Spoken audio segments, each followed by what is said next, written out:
sweeties, how are you doing? Welcome to Naya Sim. If this is your first time of coming across this channel, sweetheart, kindly smash that subscribe button, turn on the notification so you get notified each time I upload, and please give this video a thumb up. I appreciate you all so much, and I'm saying a very big shout out to every one of you for all the support. I love you all give me here. I am truly grateful. Thank you all so much.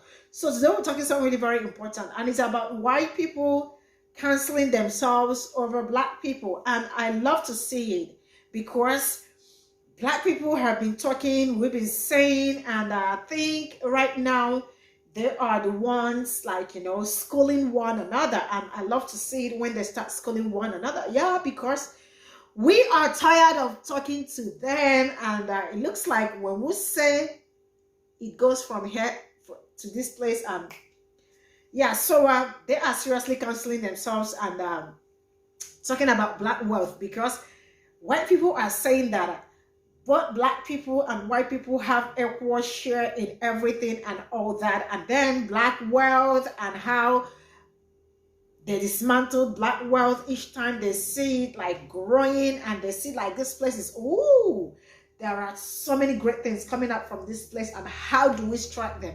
They always look for a way to strike black people because they don't want to see black wealth. You know what? Stay good to the screen. Let me roll this clip. We'll come back to talk about it. And I definitely want to read all your comments. Let me know what you all think in the comment section. So straight up, let me roll the clip. All right, we're really going to do this right now? This really the hill you want to die on? Since we're on the topic of equal opportunity, let's talk about the racial wealth gap, i.e. why black Americans own 12 cents worth of equity and wealth in this country for every white dollar.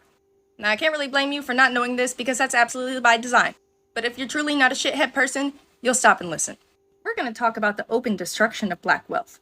Now, this is the beginning of a long list of prospering black communities that were murdered, burned to the ground, bombed, or turned into lakes. Up near the top, you'll see the Slocum Massacre, which happened about 10 miles from where my parents are living. Now, would you believe that most people in this town have never heard of it, even though it happened right down the road? And all the prosecuting that was done by the Anderson County judge.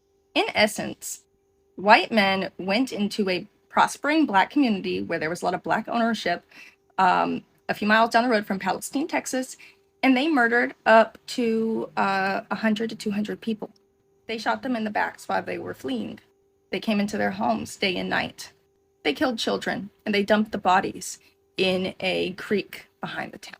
Now, the men that did this would face no consequences, as many of the white people involved in these did not. So, regardless of if your ancestors were Irish or Italian or whatever, they had the opportunity to build wealth that black people did not. So even if we're not talking about the direct case of a lawmaker suggesting that they bring back hanging by trees in a predominantly black area, in an area with 236 racial terror lynchings in less than 100 years, we can see how many black businesses, i.e. black wealth, was completely demolished. Over $100 million worth in one case. And y'all continually say legal discrimination no longer exists, educational opportunities have expanded significantly, and we've elected a black president and vice president. So absent any barriers, our economic success largely depends on how hard we work and the financial, educational, and other choices we make. But good choices lead to success, bad choices lead to less. And feel free to read this, but it says the ultimate implication of this kind of argument is that there's something inferior about the group that has worse outcomes. Meanwhile, white people were included in all wealth-building policies, such as the 1862 Homestead Act, which granted 160 acres of land west of the Mississippi River to families willing to work it, the GI Bill, and robust 20th century policies to promote homeownership. Black Americans, though, were largely excluded from these policies. Then, of course, we go back to all the racial violence and the destruction of black-owned property and black wealth. This is why we need critical race theory. The fact that you guys don't know this is abhorrent. There is no such thing as equal opportunity in this country, especially when white people are more likely to have parents that they can lean on who have wealth to share. Have the day you deserve. Hi, Tiffany, is it? First and foremost, I'm gonna need you to never say blacks on this channel ever again. When I hear white people say blacks, it feels real dehumanizing. It feels like you can't acknowledge that they are humans and that they are people. You can say black people. It's so easy. See? Black people. Easy peasy lemon squeezy. I am proud of you for capitalizing the B though.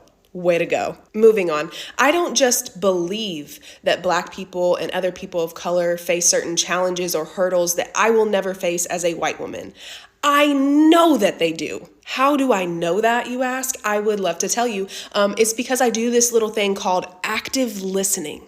Okay? It's where I listen to black people and other people of color and I hear their experiences and I go, oh wow, I've never had to experience that in my entire life. In fact, I have the opposite experience as a white woman. And if you really listened to black people and other people of color, you would know that too. I am so very tired of my fellow Mayo brethren acting aloof and confused and refusing to acknowledge the fact that they have white privilege. So again, I ask all the white people that are refusing to acknowledge that they have white privilege, would you change places with a black person right now? Would you want your children to grow up as a black person in America? Yes or no? Do you think that your life would be easier or harder if you were black? You and I and every other white person on this planet would answer those three questions the exact same. And so what I need us to do is stop acting like we need white privilege explained to us because we just don't understand what's going on. You know what's going on. You understand it fully. Class dismissed. Ooh, a lot to unpack here. At first, I had no intention of responding to this comment. And then I thought this could be a good opportunity to call in my fellow white people. Let's have a chat. My expectations aren't high, but I hope that you choose to stick around with an open heart, mind, and ears. No one on the face of this planet has ever asked you or I to apologize for the color of our skin. We didn't request to be born with white skin. We didn't own enslaved peoples. We didn't create a white supremacist world. But guess who did?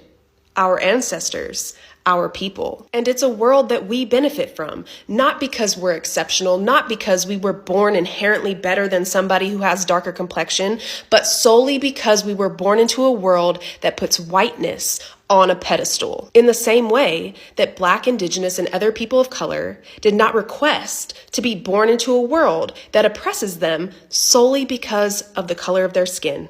Therefore, it is our jobs to both disrupt and dismantle those systems. Imagine with me for a second a world where white people came to this realization together. And instead of getting defensive when someone brings up that something we have said or done is racist or harmful to their community, that instead of centering ourselves in literally everything, we actually just stepped back and listened, that instead of pretending like we have been told to feel sorry for the color of our skin, that we instead had a fire lit inside of us. And we said, you know what? You didn't create this world that we live in. I didn't create this system in this world that we live in. Let's fucking dismantle it together.